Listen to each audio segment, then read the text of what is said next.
just told her the most intimate, deepest, amazing thing that ever fucking happened to me at that moment, at that time in history, because I believe in God has somebody else for me. And so it made me go, wow. So she leaves out because she's pissed, and then I look at my hands with the gravel, and then I cry because I'm like, damn. I just told her the most intimate, deepest, amazing thing that ever fucking happened to me at that moment, at that time in history, because I believe in God has somebody else for me. And so it made me go, wow. So she leaves out because she's pissed, and then I look at my hands with the gravel, and then I cry because I'm like, damn. I had a vision. It's a good one. And I ran in the middle of a conversation. And I'm in a shelter, and my friend is rich, and he cares about me. And I just got out of what I got out of, and I don't have any family in California that I trust. So I felt alone. And my body never experienced that feeling before, and it comes from a thought.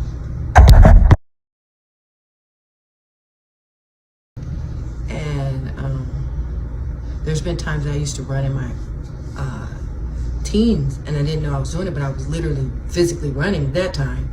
And it was because I had a boyfriend. He was amazing. He's amazing to this day. He's rich as fuck too right now. He's very rich. He's a successful rapper. And every time he saw me, I would just get so excited.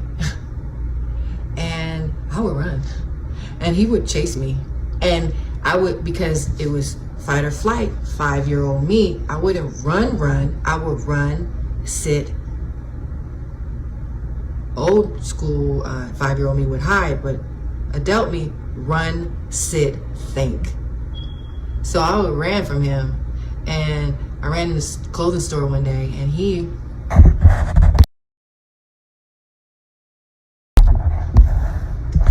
my body hadn't experienced that feeling before,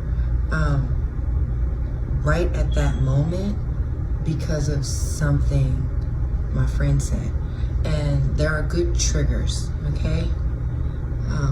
My friend, the guy that I'm talking about. Are we friends to this day? I don't think so at all. My hair is under construction. I'm doing something with it, so please don't judge me. This is really hard.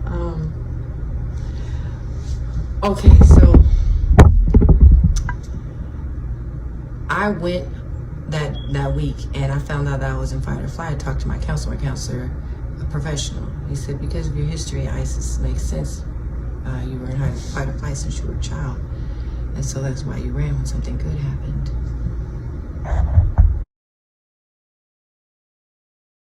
At certain times, because if I would have known that I was leaving every single morning with the quickness like that, then I would have realized, oh shit, that's what I'm doing, you know?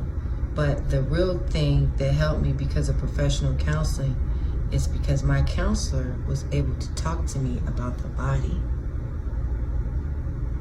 As a Black person in inner city, I didn't know that the body can do things and not fully know what the mind is telling them to do it. They're not knowing. I didn't know a person could have a thought or experience something and then be completely fucking normal and run. Like just Get Out. You feel me? Like the movie Get Out. Until it happened to me. And I experienced it. And he came inside the store, he picked me up and carried me out. And then he sat me down and he just held my shoulders and he talked to me like normal. And he used to do that all the time. So I didn't realize until I ran from the person that I was super in love with and fell in the street. Nothing ever went that fast or stopped me except for my teacher, right? This happens when a person runs from huge opportunities because they have experienced the trauma and they're not aware that their body is doing it. And unless something weird happens, and a glitch in the matrix, and they realize, oh shit, this is what I'm doing. And then they have professional counseling. Fight or flight. It could just look like a person leaving all the time at certain times, and it trauma and abuse. In my case, I don't know what my friend went through, but my soulmate, who was married to somebody else, this lesson taught me. This lesson cost me. Not everybody marries their soulmate. So, thank God for love. So, he says to her, first time meeting, rags on, seeing each other face to face, and they actually speak, and he says, you're beautiful. And she says, thank you. And her body turbocharges, neurons fire, heart beats out her chest. Everything flashes, and she runs in the middle.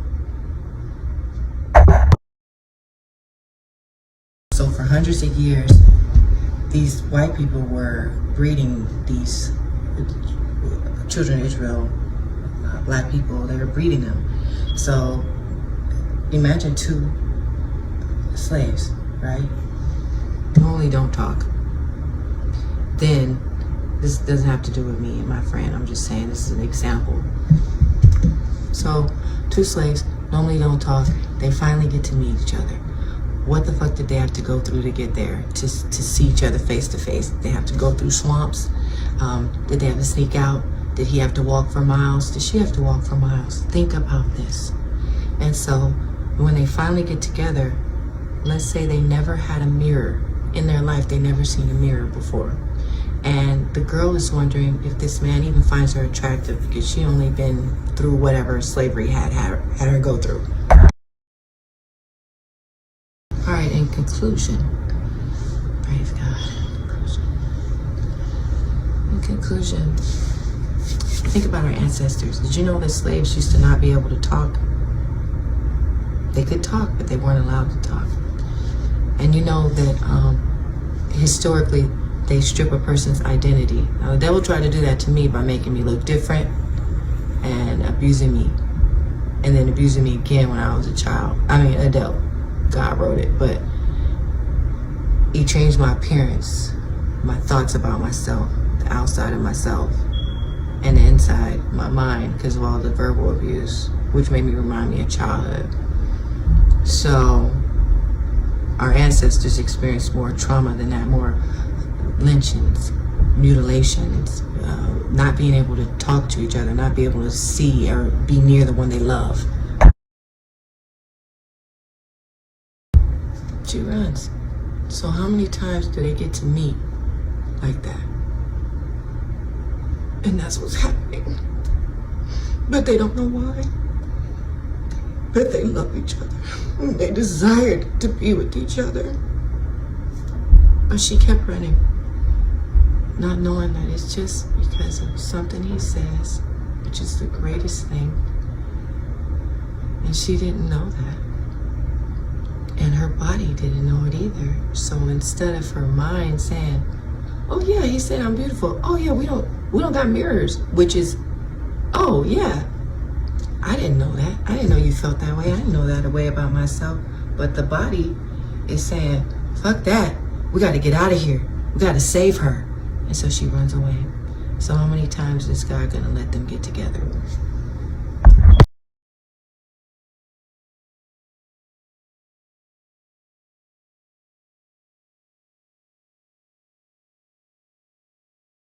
How many times is that chance opportunity gonna happen? How many times is he gonna chase her or she chase him and meet with him? But they not knowing what is making this person leave like that. Okay, so in conclusion, you understand how black women wouldn't know? And so, okay, so then the white women, they're used to slavery, even if they don't talk about it, because I say this is my testimony that as a child, I didn't know anything about slavery. Seriously, I like mentioned it once to my mom. I remember in elementary, mom said, don't think about it. And yeah, it happened. I didn't know the extent. And all the white people I've been around, never fucking crossed my mind that there was ever slaves. My people love me. God put me around people that love me. I like love. They're women. And interracial marriages, yeah. Black women and white men right now is saying,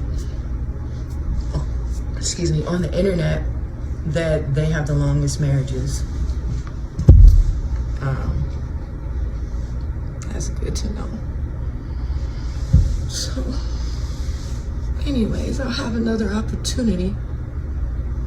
How can you help somebody, or how can you identify that you are experiencing fight or flight?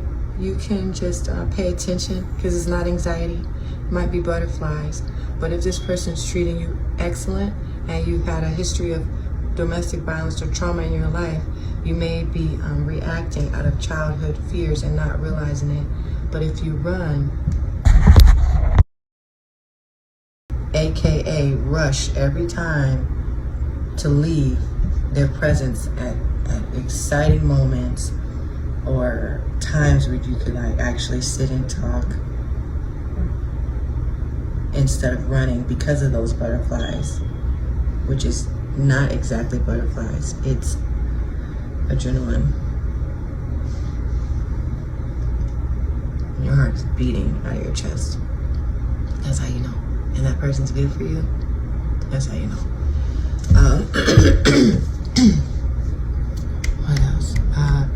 If you like the woman and you care about her a lot and you guys are just having sex and she's black, it might not be because she has someone else. She could just be going home to think, not realizing she's running from you. So if you care about her, you can stop her and say, hey, where are you going and why are you leaving? Do I scare you?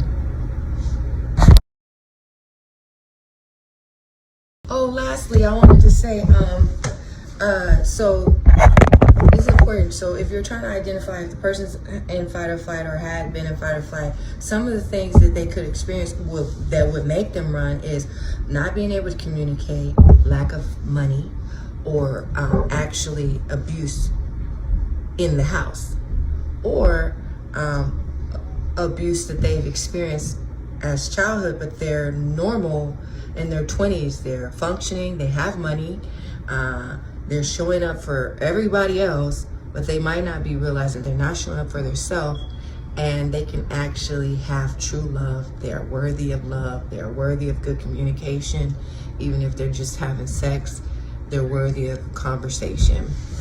And if their heart is beating out of their chest and they're having sex, God is still involved. Don't think that God's not involved, but the devil is definitely seeking to steal.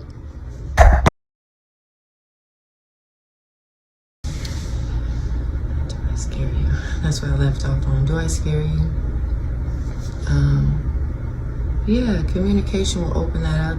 If you really care about this person and you love them and you always wondered why you ran or why they ran or rushed away or didn't have much to say to you, but they showed you that they really cared about you and they're really into you and they want to be with you, it's probably not you. It's not because you're bad for them. It's the opposite. And that happens to black women because of our culture, the way we've been brought up, and our lack of ability to really communicate when love and intense passion is involved. So God's helping us.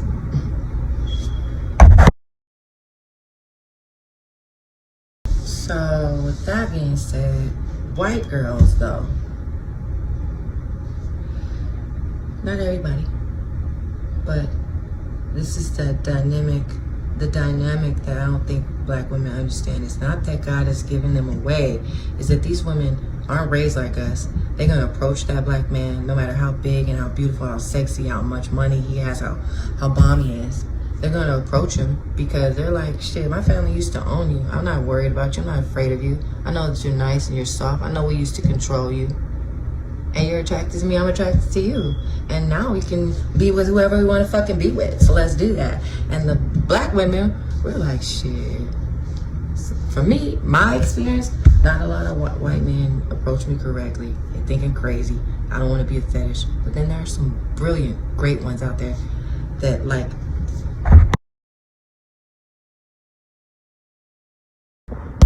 tell a friend. And people ask me for years, why do I draw my lipstick on? It's because my lips are like that. One time for your mind and for my ancestors. All right, bye. Tell your mama, tell your sister, tell your cousin. Please, this is really serious. Tell everybody. Okay? So it can save you some heartache and pain so you can have joy and bliss instead.